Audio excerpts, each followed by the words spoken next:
Good afternoon, Recruiting Service Top 3. We're going to wait a moment as our folks get signed in.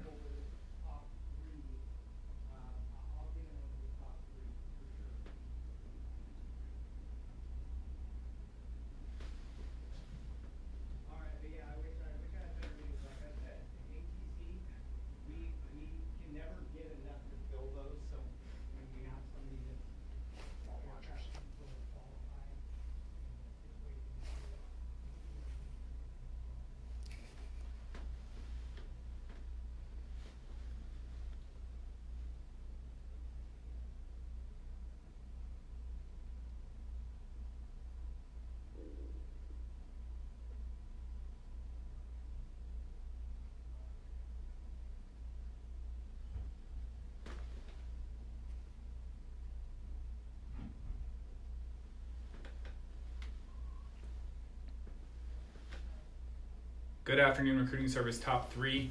Welcome to our August Mentor of the Month session. We are currently connected to our conference call as well. I ask that all that are logged in to please mute your phones to prevent any feedback.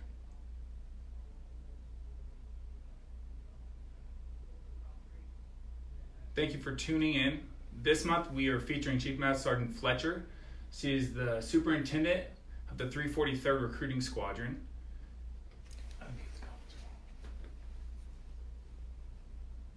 One moment while I unmute the conference call.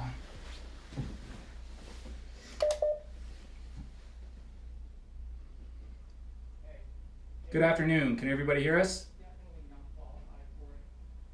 Good to go. Great. All right, good afternoon. So Chief Fletcher, she is the Superintendent of the 343rd Recruiting Squadron. She comes from an admin background, however, she is currently sitting in her second assignment in recruiting service. Today, she will be discussing the importance of mentorship, as well as how we can effectively recognize our airmen. The floor is open to you. Good afternoon, everyone. As you said, I'm the superintendent of the 343rd, and this is my second time in recruiting. My first time, I was actually staff support for the 336 out of Moody Air Force Base. So I'm glad to be back in recruiting for my second time. As he mentioned, I wanted to talk about mentorship and awards. And as far as mentorship, I think we've kind of gotten away from that somewhat. And I just like to touch up on that a little bit.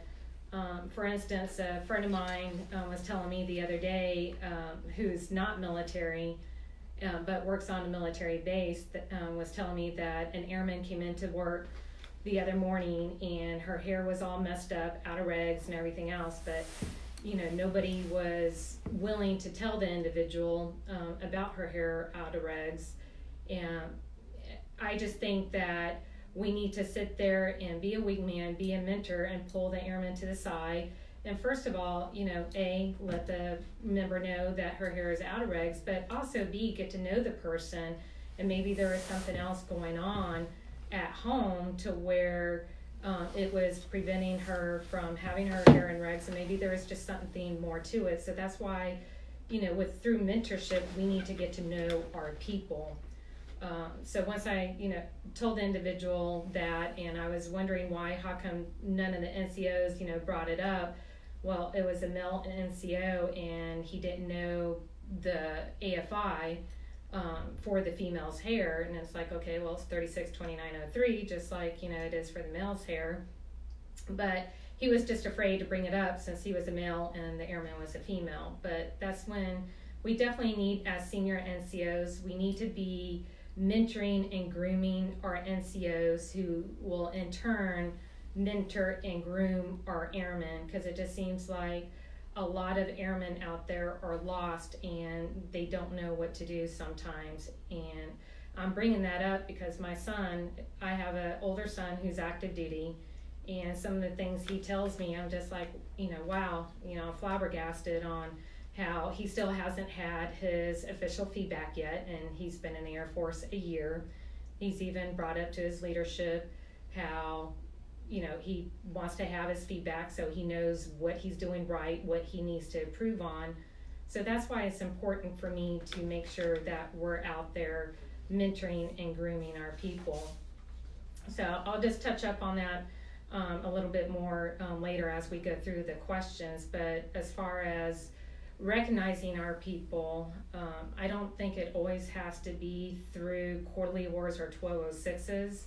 This is when you're mentoring people, this is when it's a perfect opportunity to get to know your people.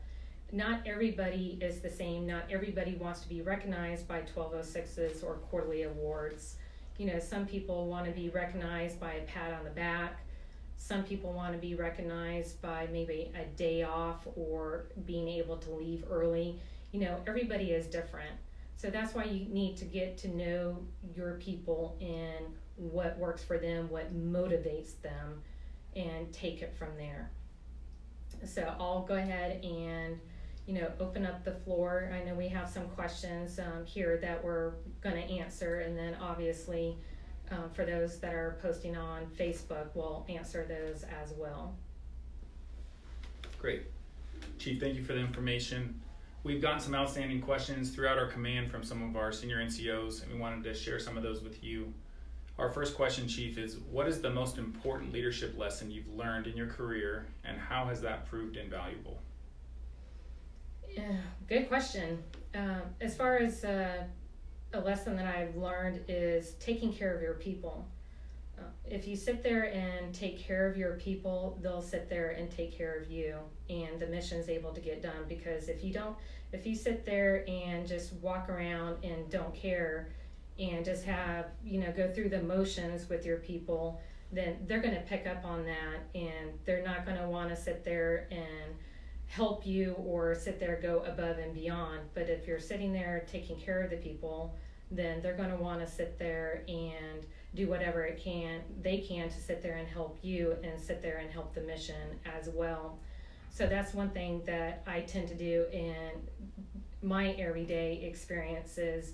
Just as I come in the building and as I know everyone's getting here, I walk around, say good morning to everybody, see how they're doing, because if someone's having an off morning, maybe I can sit there and figure out what's wrong, help them out, and just maybe help them have a better day. Great. Chief, you mentioned taking care of our people. I think that's a good transition into our next question. As you know, Chief, every squadron has unique recruiting challenges. How can we help to get our NCOs recognized above the squadron level if their numbers cannot match up to their larger gold peers? That's another good question. I think you definitely need to still submit your people whether or not you think that they're going to win at group or AFRS level. That's the first step. But you need to make sure that they have great impact bullets, because there are some awards that it's not necessarily about production, as far as like Airman of the Quarter, NCO of the Quarter, your calendar year type of awards.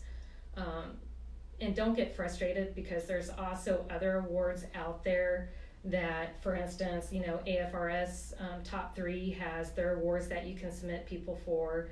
If you live near a base, sometimes the base Top 3 or 5-6 has awards that you can put people in for. And lastly, there's other sometimes outside organizations that will sit there and have award opportunities that you can submit. Usually it comes through via TMT Tasker, and you can submit your people that way as well. So it doesn't always have to be an AFRS quarterly award. There's other awards out there that you can recognize your people with as well. But as I stated earlier, make sure that you're taking the time to get to know your people, because it's not necessarily everybody wants to be recognized by the 1206 quarterly award type items. Sometimes it's just being able to leave work early, having a day to themselves, what have you. So really get to know your people. Great. Chief, to get to know our people and to be competitive, we know that sometimes we need to be innovative. When trying to gain buy-in from your flight or squadron regarding a new process or a new vision for the direction that you want to head, what tactics worked well with you? I know it was a little awkward, because my previous assignment, I was a MSgt functional for the Reserve Command, even though I'm active duty. And when there was a policy change, what I ended up doing was having an all-call, kind of similar to recruiting, because all the people in my AFSC were not there at Robins Air Force Base, so I had to have a conference call. And what I did was I had a call and talked about the subject, and then got a feel on how everybody felt, and then we discussed the pros and cons. And then once we discussed the way ahead, and then even though it was a way ahead, we made sure that there was going to be a follow-up telecon to make sure A, the way ahead was working, and also B, that there was no issues that we may need to revisit or to discuss on, and to make sure there was nothing preventing us from going down that road. Great. Chief, with having 2 assignments in recruiting, you understand some of our challenges. One of our questions is, recruiting will absolutely consume you if you lit it. What advice would you give regarding work-life balance? Okay, and I don't want to just say recruiting, because we do have support personnel out there that are top 3 as well, but it's any AFSC can consume you, but obviously this is AFRS top 3, and it's different for everybody. You need to sit there and make sure you find some sort of balance, and what works for me is definitely including my husband in a lot of my decisions and being able to help me out. I know for right now, I'm on the road quite a bit, traveling to different places within the AOR and going to different events. So what we did yesterday, my husband and I was off yesterday, and so he left work early, and we just had an afternoon to ourselves. We planned a date night. There are sometimes, some weekends that I'm gone, so we try to plan ahead to where he can do something for our other son that is at home. And then we try to look at my calendar and his calendar and figure out a way to sit there and make sure we build in some quality family time. And for those of you that are taking classes in addition to work and your family life, maybe my previous assignment when I was in recruiting, I was a new mom, working full-time, going to school full-time, so it was hard. So what worked for me was to get up early on Saturday before everybody else got up, and to get my homework done. So then by the time everybody was getting up, I was done with my schoolwork. I was able to put that to the side and concentrate on my family for the rest of the day. So it works differently for everybody, so you gotta figure out what works for you. But for those of you that are married, definitely include your spouse, and they can probably help you out with your decisions. And then if you're not married, get with a friend or, a family member, and, see if there's something that they can help you with, or just being able to talk to someone and have somebody else help you figure out how to balance things out. Great. Chief, we all can see that you are a successful senior NCO, wife, and mother. How and where do you find inspiration? My family. My family, number one. Seeing my oldest son succeed, being in the Air Force now himself, it's great being able to, see that. But then also seeing members in my squadron succeed, it's great seeing that, and it definitely gives me inspiration every day, because not only is it a reflection on them, it's a reflection on me that, I was able to help them out, give them some good advice, and it just brings me joy every day. Great. Chief, you started this call by discussing mentorship and giving some advice on how to get back to the basics. How do you keep your personal beliefs and biases from clouding your decision making?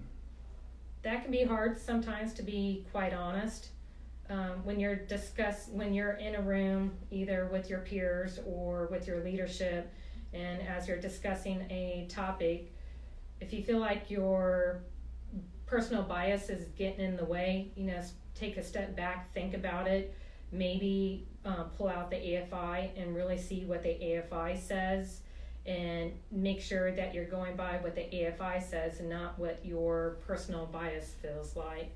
It can be hard, but sometimes you just need to take a step back and really look at A, what you're trying to achieve, and B, what the AFI says. Great. Our next question, Chief, that we got from one of our top 3 members is, how do you evenly distribute recognition across Stellar Airmen? Again, you guys provided some really great questions, and I appreciate that.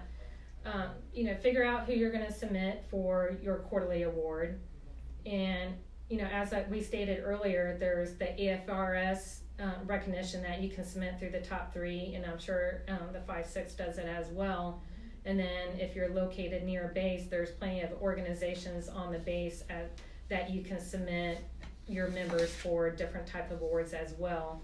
So there's different ways to sit there and submit. So make sure you do your research, figure out the different opportunities that are out there, and you'll be able to submit more people for awards. Great information, Chief. At times, we're always driving to continuously develop our folks, and at times continuously recognizing the top performers can be perceived as favoritism. What can we do to combat this perception? Well, I think leadership needs to sometimes maybe talk about what's going on and what's being recognized, because sometimes perceived as you don't always know why the person necessarily won a quarterly award. Only the people that graded the packages know why the person won that particular type of award. But it's up to leadership to make sure to stress as far as different ways to get recognized, and make sure that they put aside any perceptions that are out there for a particular person. But to counter that, you don't want to sit there and take away from somebody who deserves the recognition. And if it happens to be someone who gets it maybe a couple of quarters in a year, or it just seems like their name is constantly being called when it comes time for quarterly awards and annual awards, maybe think why, what are they doing to get that recognition? And maybe it's just because they're going above and beyond in all categories, and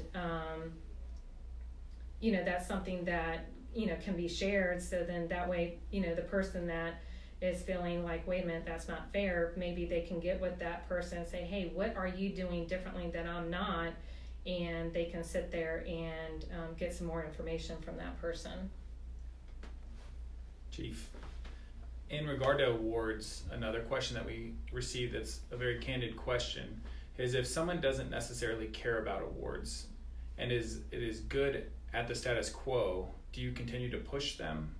If so, is there a point where it would be considered a waste of time in regard to awards? Well, this kind of goes back to what I was saying earlier, as far as getting to know your people. Why is that person status quo? Is it because it's the quarterly awards, via the 1206?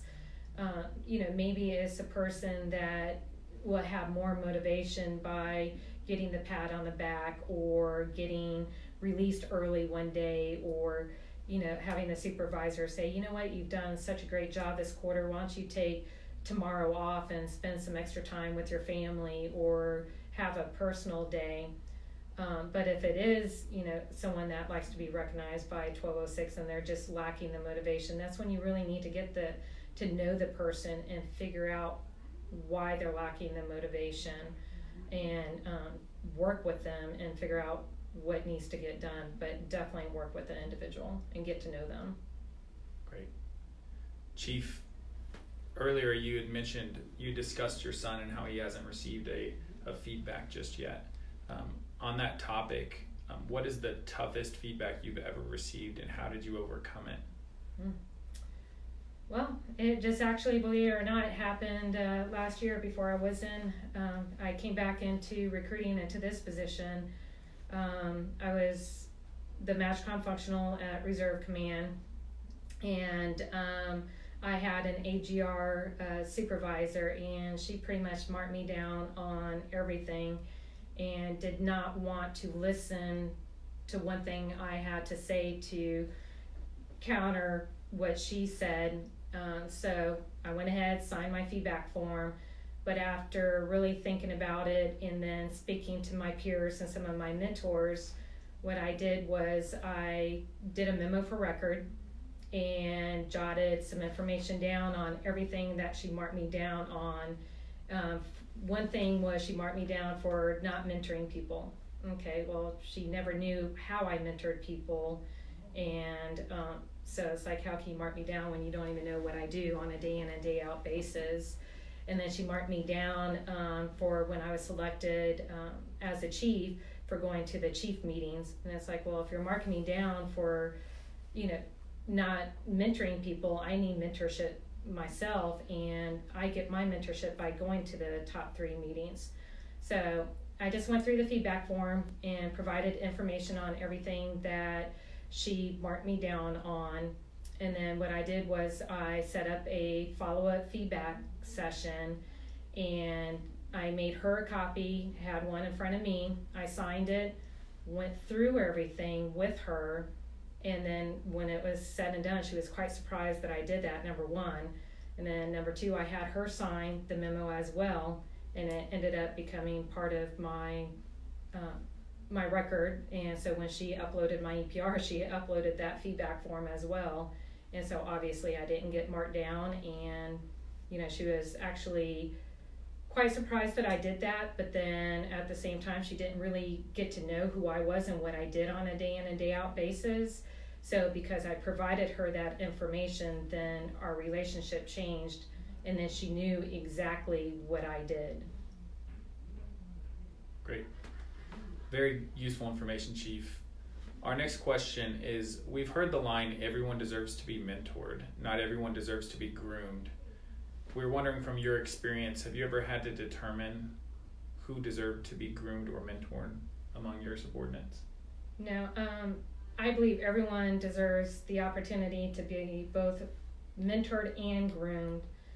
Not everyone obviously is going to make it through to the NCO rank, senior NCO ranks, let alone a senior master sergeant or a chief. But sometimes it's too early to tell, and sometimes someone needs to go through a hard obstacle in order to, fall down and overcome to see where they're going to go next. So you need to get everybody the opportunity, and eventually they're going to have airmen that's going to work underneath them. So we need to start grooming everyone now in order to be a future leader and to be prepared for the airmen that they'll end up supervising one day. Great.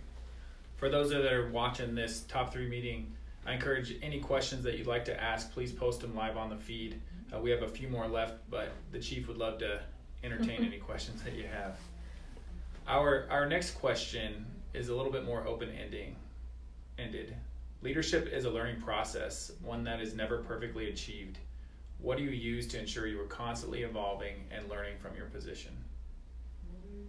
Ooh, man, definitely some tough questions. I know I definitely use Facebook. I read what the Chief Master Sergeant in the Air Force posts. He definitely posts some good articles out there, as well as Chief Geigel, Chief Bass. And then I definitely keep in contact with my mentor. One of my mentors is a command chief, so I get a lot of great useful information from him. And just having feedback and getting information from my peers. Going to the top 3 meetings and the chief group meetings here at Offutt, I can get their perspective and hear what's going on. And then sometimes there are some good podcasts that are going on out there, and some good information out there to hear. But also go to the reading list that's out there on the portal, either from the Chief Master Sergeant of the Air Force or any of the other mentors you have, and see what reading list that they recommend, and definitely read it. And they have some good articles out there, but definitely every day is a new day, and every day is a new day to learn something, so never stop learning, no matter what rank you are. Great. All great information, Chief. With our promotion boards on the rise and our Master Sergeant EPR is approaching, we have another question in regard to that. When sitting on a board, in your opinion, what weighs the heaviest in elevating a board score? Whether it be training, leadership, breadth of experience, PME, off-duty education, etc. Okay. Well, just to put it out there, I haven't sat on a promotion board yet, so hopefully the end of this year I will. But from what I've heard from some of my peers that have sat on a board, Basically, it's your leadership. Are you ready? What are you doing to be ready for the next rank? Are you ready to put it on now? So you want to make sure that you're capturing that information for the next rank, and make sure it's on your EPR, your current EPR. So definitely your leadership, your breadth of experience, and then as far as volunteering and everything else, that's a little bit less, but definitely what you're doing and your breadth of experience, in my opinion, weighs heavy.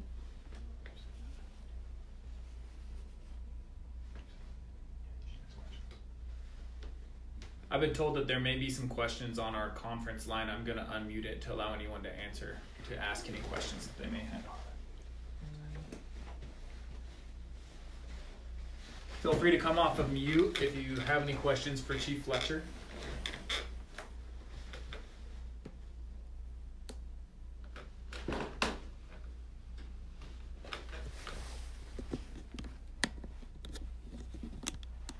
All right. We'll go ahead and move forward with wrapping up this month's mentorship of the month meeting. Chief, you discussed a lot today. You mentioned taking care of our airmen, mentoring them, whether it be awards, whether it be just recognizing them in an informal way. Chief, I also wanted to highlight, you mentioned some of the other awards that are not included in our CY or FY awards.